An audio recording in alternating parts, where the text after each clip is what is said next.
Hello everyone. In this video, I will explain when to mark date dimension table as a date table in Power BI. Let me switch to the computer for the demo. So let me show you the data table first. So here first table is the date dimension table, and here you can see the three column. This is the date column, the continuous date column, and the data type is a date. And here you can see the date key, the column, and the whole number is the numeric column. And here again there will be the month and year, and the data type is a date. Okay, now let me show you the sales data table. This is the fact table, and here you can see the sales date, and the data type is a date. And at the last you can see z date key, so data type is a number, actually whole number. Okay, now let me go to the relationship tab, and here I will show you.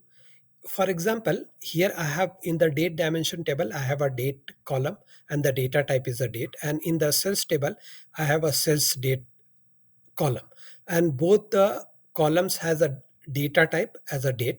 And if I will establish a relationship one to many, so one to many, and I'll save this relationship, there is no need to mark date dimension table as a date table. Okay, now let me delete this relationship.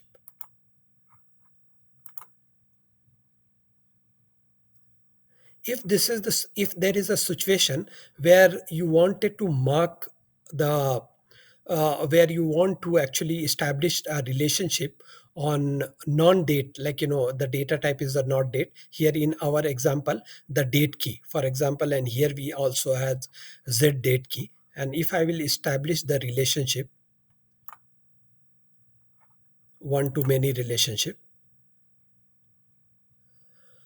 now if the relationship between date dimension table and the fact table is a non-date column, then you have to mark the your date dimension table as a date table to use date time intelligence functions and the features. Now, how to mark the dimension table as a date table? So let me go to the report page, and here I will expand the data model, and I will select the date dimension table. And here you can see the option mark as a date table. Just click on this, and from here you have to just switch on, and here you will see the columns. Okay, date columns and the month year column. So you will not see the date key non date column, so you have to just select the date.